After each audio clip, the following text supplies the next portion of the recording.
Good afternoon. I am happy, so happy, on behalf of Jen and Larry and their families, to extend a warm welcome to all of you on this special occasion. I'm Jen's cousin, Lon Povich, and I am honored to be leading our celebration today. Jen and Larry, and indeed all of us, have come through a great deal to get to this place and time for this wonderful and blessed event. We want to welcome not only those who are here in person, but also the hundreds who've joined on the live stream from near and far, with a special shout out to a junior member of the wedding party and Jen's godson, Tommy Williams. And most especially, we want to remember all those who can't be with us today because they were taken from us too soon and are here in spirit, especially Larry's dad, Lawrence Gross Jr. Even in this unique time, we gather under this traditional canopy known as a huppah to signify the life and home that Jen and Larry will build together in the decades to come. Thank you all for being here for this fantastic event. And after what it took to get us all together, the marriage is going to be the easy part.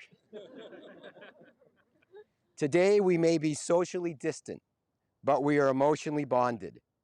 We are all here not only as witnesses, but as participants, friends and family who will support Jen and Larry and who will continue to surround their love with our love.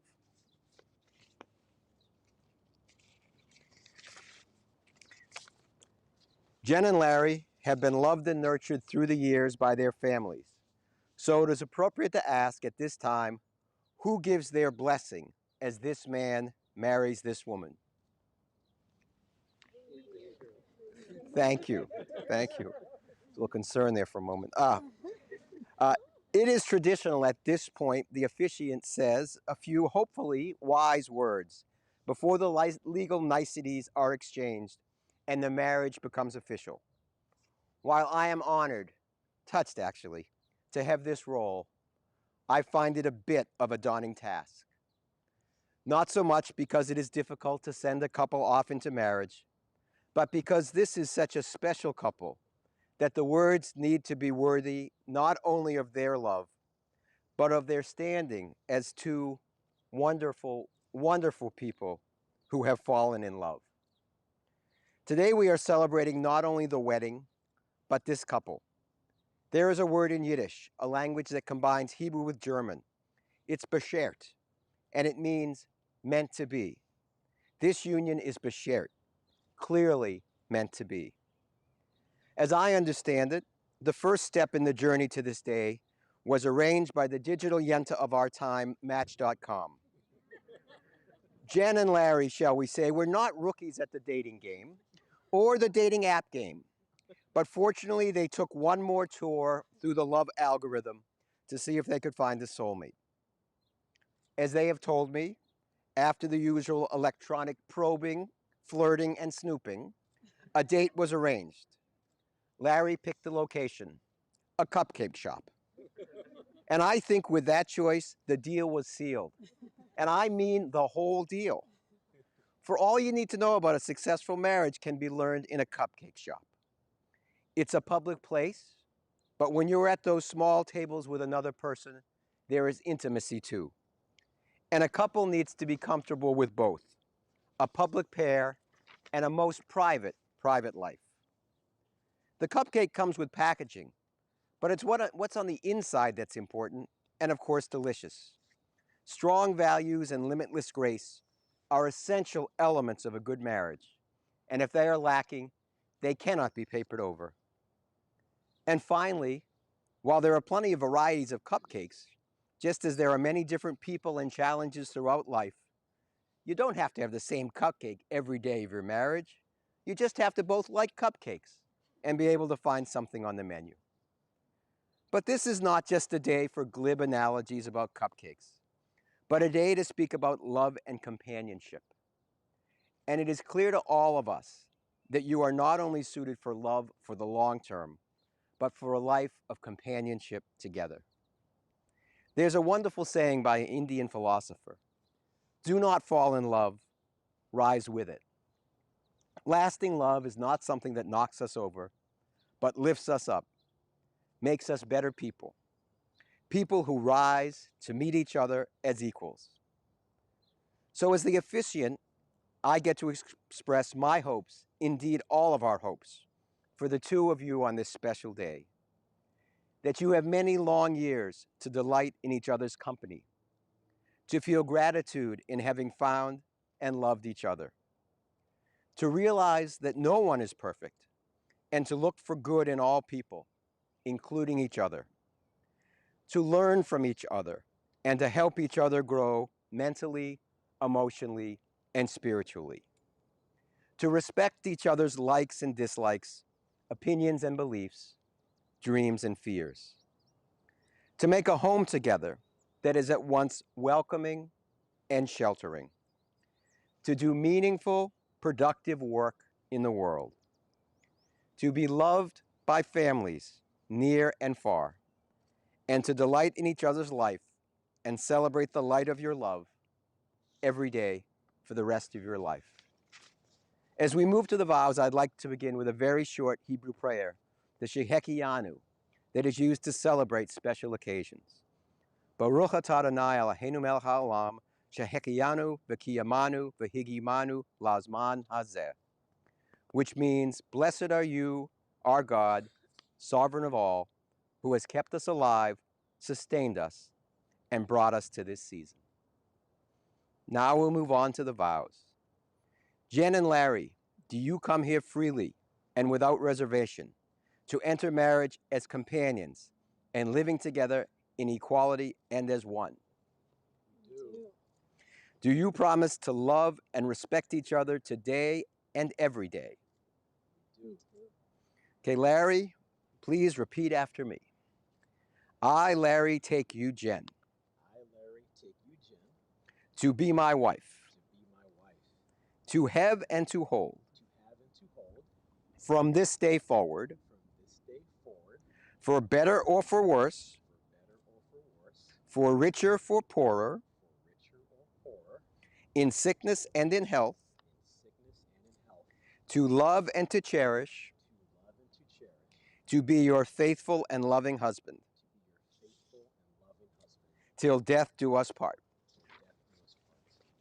And now, Jen, you repeat after me. I, Jen, take you, Larry, I, Jen, take you, Larry, to be my husband, to be my husband, to have and to hold, from this day forward, for better or for worse, for richer, for poorer, in sickness and in health, to love and to cherish, to be your faithful and loving wife, till death do us part. Larry, do you take Jen to be your wife? Most definitely. That's not the line, but I suppose it'll do. Do you promise to love, honor, cherish, and protect her, forsaking all others and holding only unto her? I do. There you go. Jen, do you take Larry to be your husband? I do. Do you promise to love, honor, cherish, and protect him, forsaking all others and holding only unto him? Most definitely I do. Excellent. Now we need some rings. People with rings should appear magically.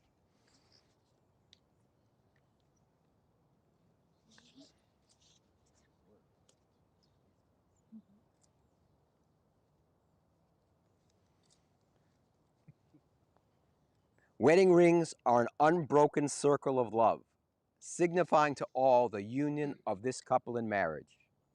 The ring is an ancient symbol, so perfect and simple. It has no beginning and no end.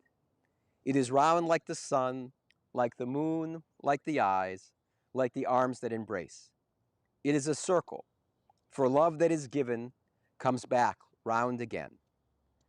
Your rings are precious because you wear them with love. They symbolize your commitment in marriage. They remind you of who you are, where you've been, and where you're going. As you wear them through time, they will reflect not only who you are as individuals, but who you are as a couple. So Larry, please place the ring on Jen's finger and repeat after me.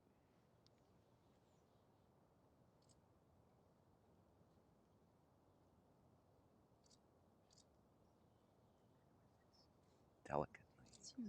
It's very human. There we go. Okay.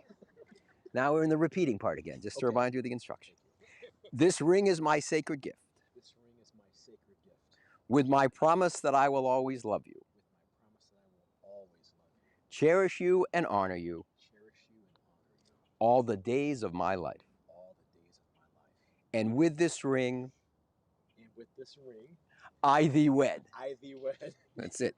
Jen, please place the ring on Larry's finger. And please repeat after me. This ring is my sacred gift, This ring is my sacred gift, with my promise that I will always love you, with my promise that I will always love you, cherish you and honor you cherish you and honor you all the days of my life. all the days of my life.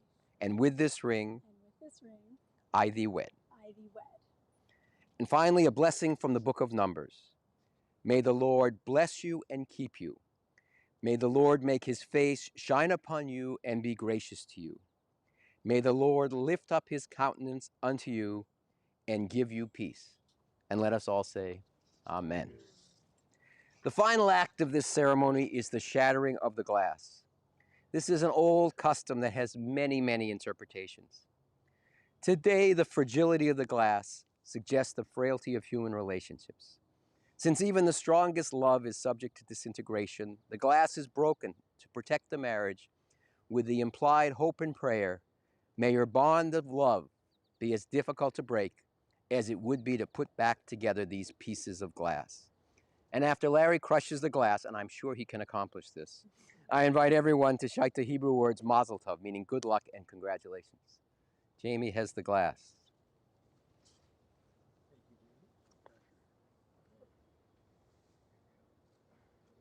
One, two. Mazel Tov! By the power vested in me by the Commonwealth of Massachusetts, I now pronounce you husband and wife. You may kiss the bride. I'm so happy to present Jen and Larry Gross.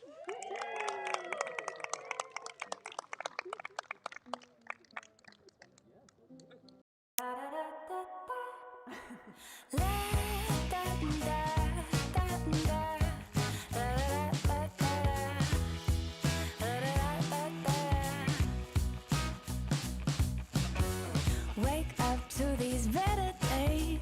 No clouds, just sun on my face. Flowers grow through the cracks in the pavement. Fresh kicks and my favorite jeans. Stepping out, living loud and free.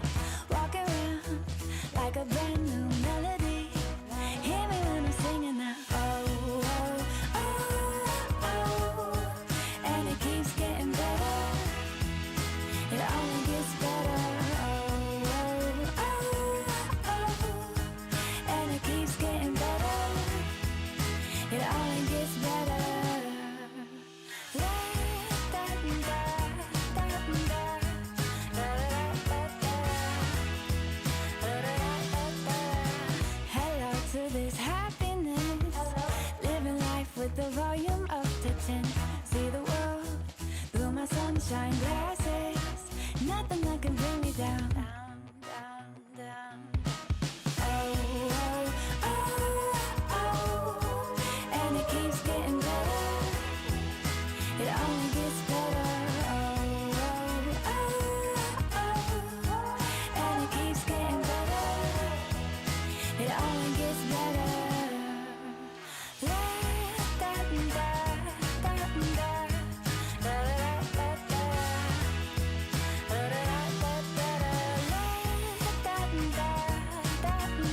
keeps getting better.